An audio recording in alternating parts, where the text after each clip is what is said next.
The theologian Michael Jenkins writes about us never drying off from our baptism, leaving wet footprints wherever we go.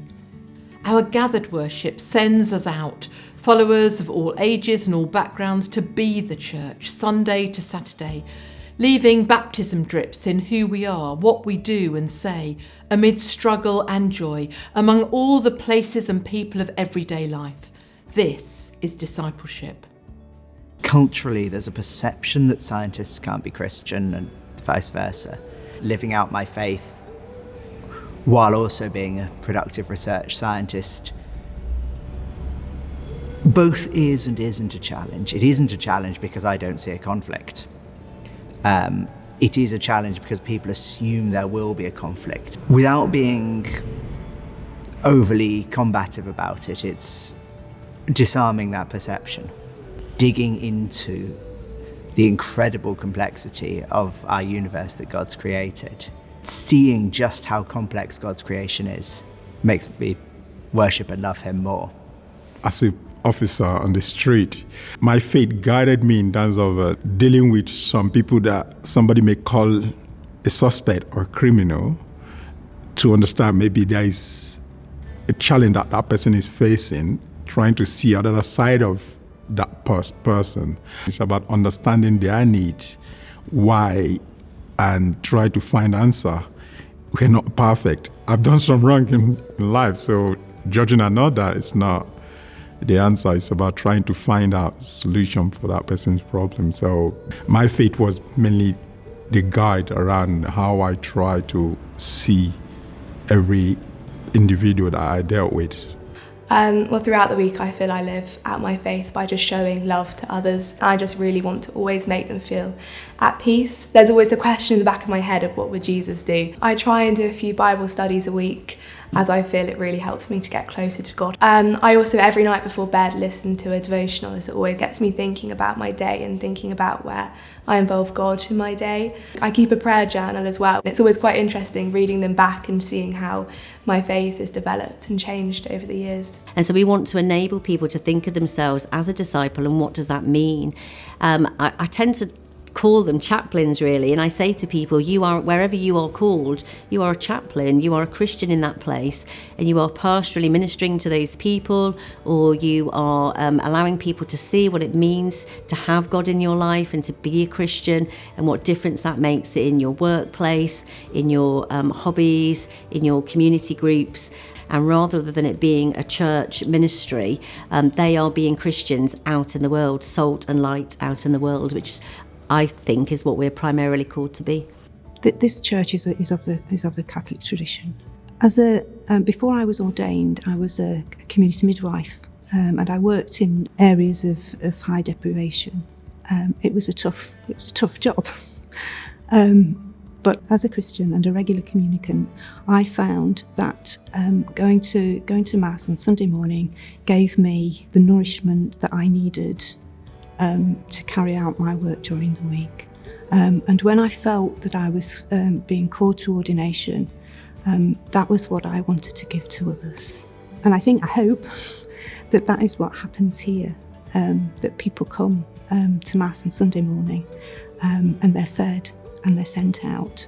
Mass, Missio, mission, we're sent out, the Mass is ended, go in the peace of Christ, go and share what you have received here in the wider community.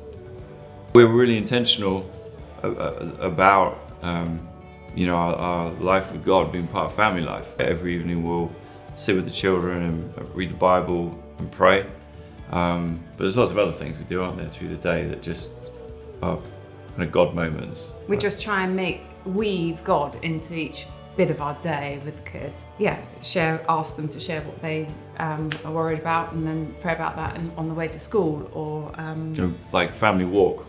What do you see that God's made, and what can we be thankful for? So we have a lot of really short conversations like that just I don't know, they don't feel forced, they just feel like part of family life. My name's Olivia. I live in Eastbourne and I'm 9 years old. 10 years old. Yeah, I pray with my mum and dad at night time, and with my sister occasionally.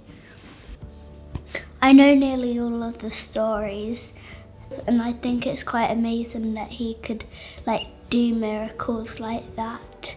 He teaches us how to be kind and how to love others and how everyone's our neighbour. I am Summer and I am 6.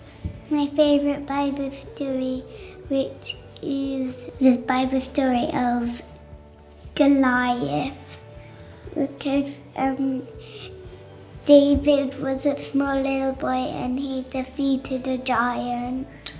That Jesus is always there when you're facing something hard. He is by my side and he's my friend with me, and even though I can't see him, he's always with me and he saves that. So one of the things I do voluntarily is being a magistrate.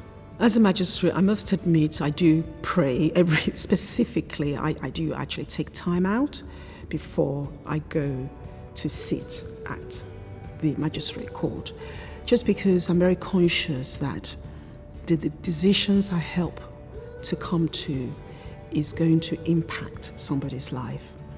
I guess for me, I just really pray for me to be the best I can be, really, just to show me what he would like me to do. And then the things that I do, I know that I do it because God enables me to do it.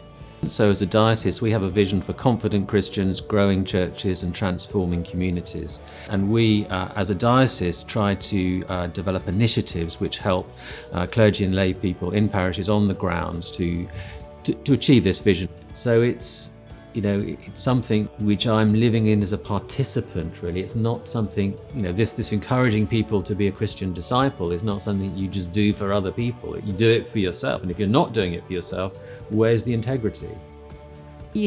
Our faith is every day with everybody that we encounter, whether it be family, friends, neighbours, when we go to work, that is actually the point of contact where you are demonstrating God's love to the people around you. Whatever we're doing, just teaching us that actually, as mundane or as little as it is, or whether we're solicitors or nurses or doctors, that actually we all play our part and we're valuable.